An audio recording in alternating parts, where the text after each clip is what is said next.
মধুপুর থানাধীন কমলাসাগর মিয়াপাড়া এলাকায় 9 বছরের এক নাবালিকা মেয়েকে শ্লীলতাহানির অভিযোগে 21 বছরের রাসেল মিয়াকে গ্রেফতার করেছে পুলিশ। অভিযোগ অনুযায়ী রবিবার দুপুরে প্রলোভন দেখিয়ে প্রতিবেশী ওই নাবালিকাকে বাড়িতে এনে পাশবিক অত্যাচার করে অভিযুক্ত যুবক। পরবর্তীতে বিষয়টি পরিবারের কাছে প্রকাশ পেলে নাবালিকার মা বাবা মধুপুর থানায় লিখিত অভিযোগ দায়ের করে। অভিযোগের ভিত্তিতে মধুপুর থানার সেকেন্ড অফিসার চিত্তরঞ্জন রিয়াং এর নেতৃত্বে পুলিশ অভিযান চালিয়ে অভিযুক্তকে গ্রেফতার করে। পুলিশ জানিয়েছে পক্সো আইনে মামলা রুজু করা হয়েছে এবং ধৃতকে সোমবার আদালতে তোলা হবে। অন্যদিকে অভিযুক্তের পরিবার অভিযোগ অস্বীকার করলেও পুলিশ ঘটনার সম্পূর্ণ তদন্ত শুরু করেছে। আজকে বিকালে আমরা একটা অভিযোগ পেয়েছি মিয়াপাড়া থেকে যে তার নাবালিকা মেয়েকে ধর্ষণ করা হয়েছে। অ্যাকর্ডিংলি আমরা তদন্ত শুরু করি।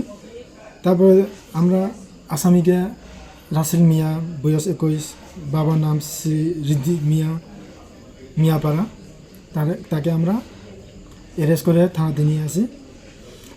তারপরে আমরা এখানে তাকে আগামীকালকে কোর্টে প্রেরণ করব, আর যত মেডিকেল প্রয়োজন আছে আমরা মেডিকেল টেস্ট করব।